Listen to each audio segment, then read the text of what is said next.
lu tàng ci gémmiñ ci waaw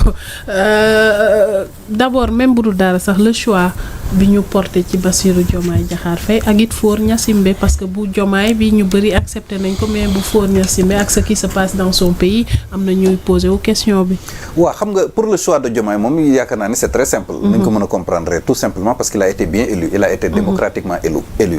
alors man je pense que la solution aujourd'hui mooy c'est de procéder à une refondation de la CEDEAO man damaa bokk ci ñi jàpp ne la CEDEAO doit être dissoute.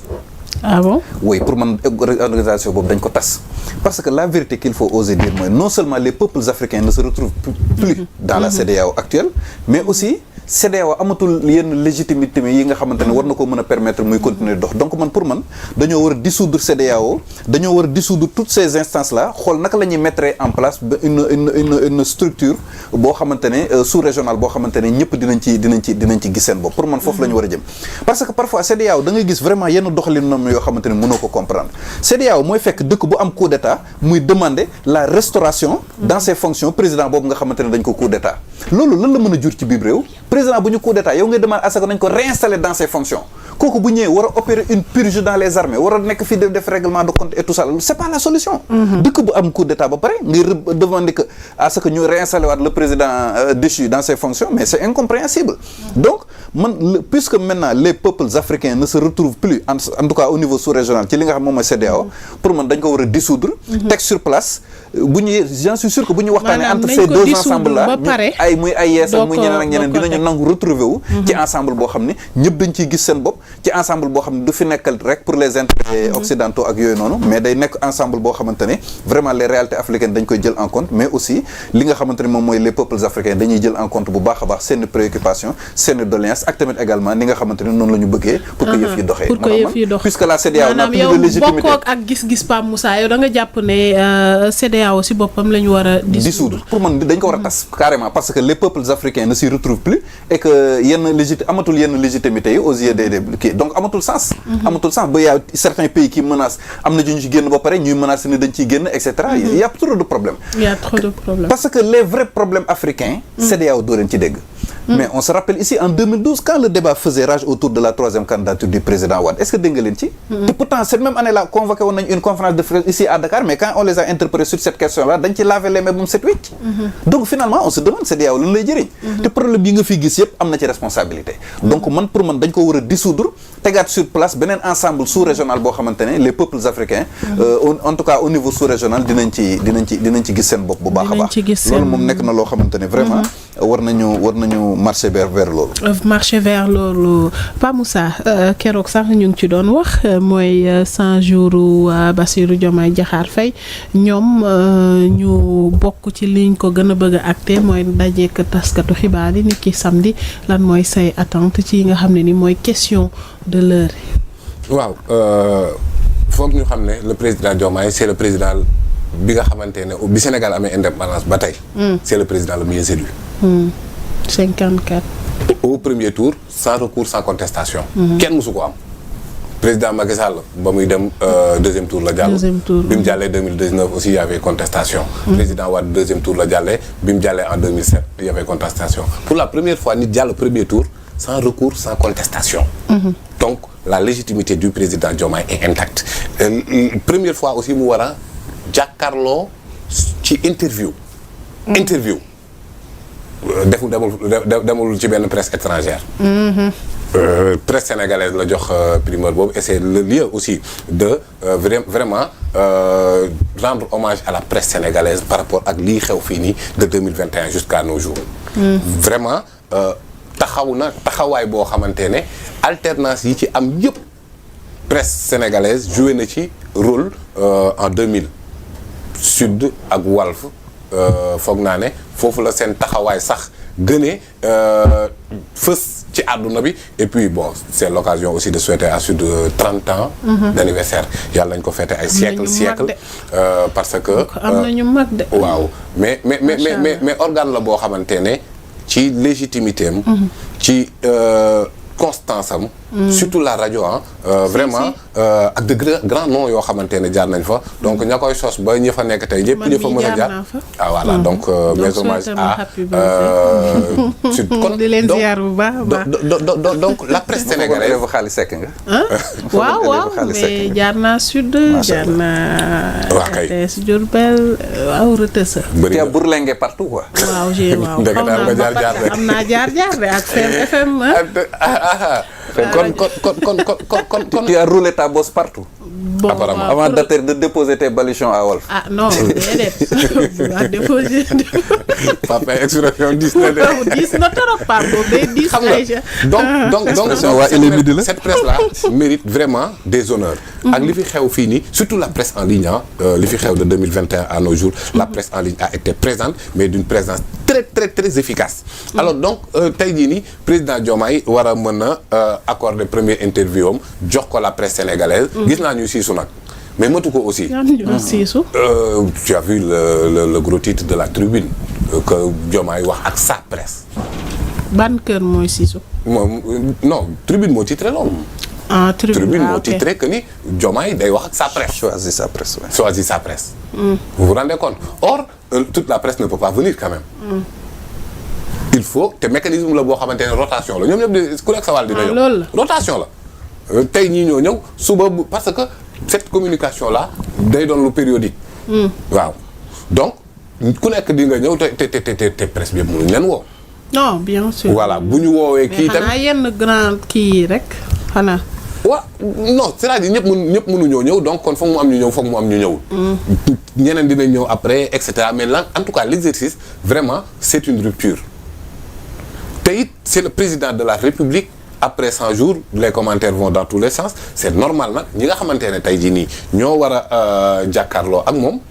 ñooñu maanaam du man maa ne wala du moom mooy ne lii laay xaar ci président Diomaye déedéet li ñu xaar ci journalistes yi ngay wax. parce que interview là. c'est ça de. donc ce n'est pas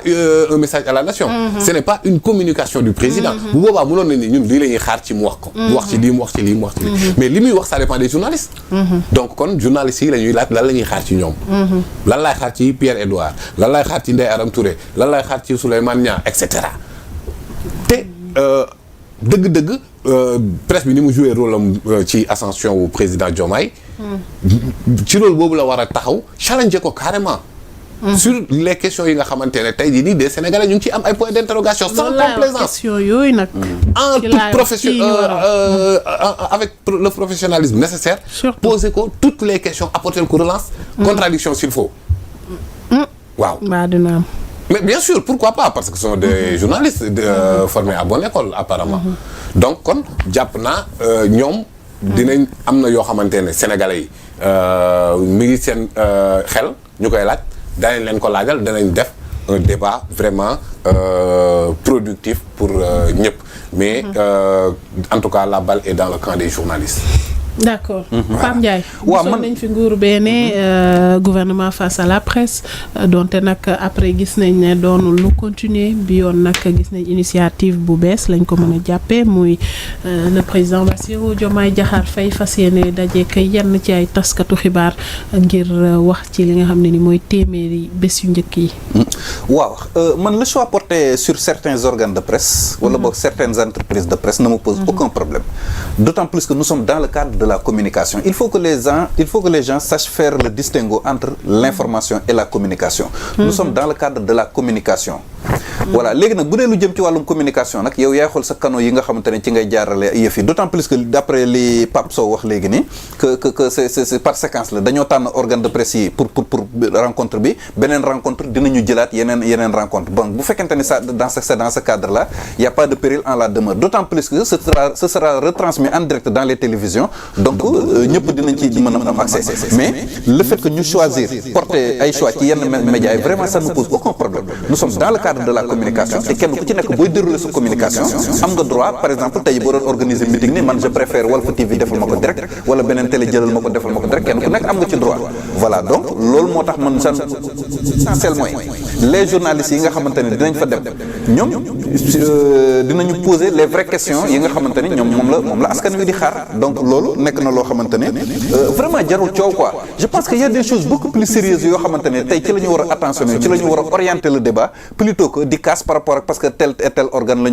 ñu invité donc yaakaar naa ni loolu coow li jaru ko te j'en suis sûr que les journalistes yi ma xam ñi nga xamante ne ñoom lañ fa tànn en tout cas groupe Walfadjri ki nga xamante ne moom lañ tànn pour mu déployer fa nga xamante ne professionnalisme am Pierre-Edouard Faye nekkatul lu ñuy lam-laame ce n'est pas par hasard ñu def ko directeur de l'information ici au niveau de Walfadjri j'en suis sûr que il sera à la hauteur des attentes kooku moom amatul sax loo xamante ne amul benn sikki sàkk boo xamante ne ñu ngi ko ciy def donc encore une fois il faut que ñu def la différence entre l'information et la communication si c'est dans le cadre de la communication muy communication sociale muy communication politique muy communication gouvernementale parce que communication dafa bëri forme il appartient ci personne bi nga xamante ne yow yaa bëgg véhiculer sa message nga xool ban canal nga koy choisir comme exemple bi ma jox léegi parti politique bu bëgg a def meeting tu es libre nga ni man Walf TV laa choisir mu defal ma ko en direct wala télé sangam laa tànn wala télé sangam laa sànn donc pour man loolu y a aucun problème nous sommes dans le cadre de la communication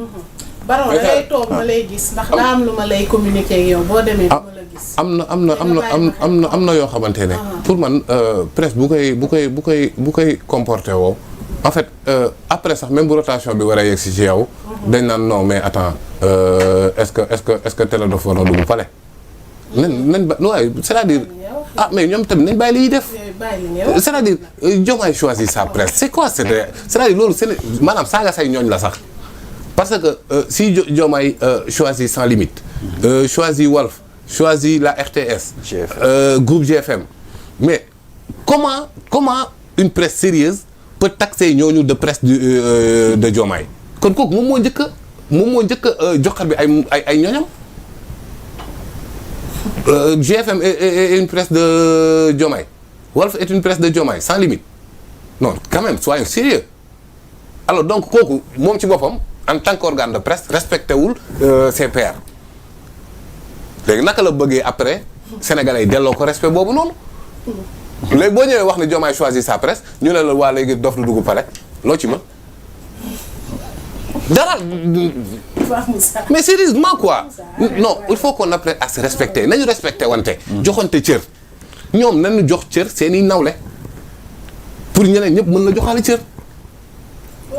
mais bu mu titré noonu quand même. ça ne veut pas dire que ni. après j'ai entendu. si moi je fonctionne comme ça. léegi si man moom da nga may mën a jox sama cër ma delloo la sa cër boo ma bëggee joxar bi ma joxar bi la. j'ai entendu quelqu'un de là-bas dire que la guerre commence. c'est quoi cette réalité scandaleuse c'est-à-dire nañuy waxtaan ci ay idées. ku ci nekk 7TV gisuma ko ci. gisuma Africa 7 gisuma am na ñeneen ñoo xamante ni ñu ngi fi am mérite voilà donc kon tamit am retenu rek léegi nag si l'acteur politique futur promoteur d'une télé et un acteur politique na mën a politique am mais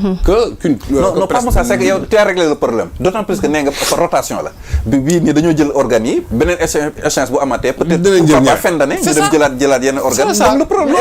loolu la rek le problème est réglé c'est juste ça ñoom nañ def nank quoi bañ a jëlee affaire bi problème dafa am lu ñu doon wax muy loo xam ne nii lu ñu jot sànq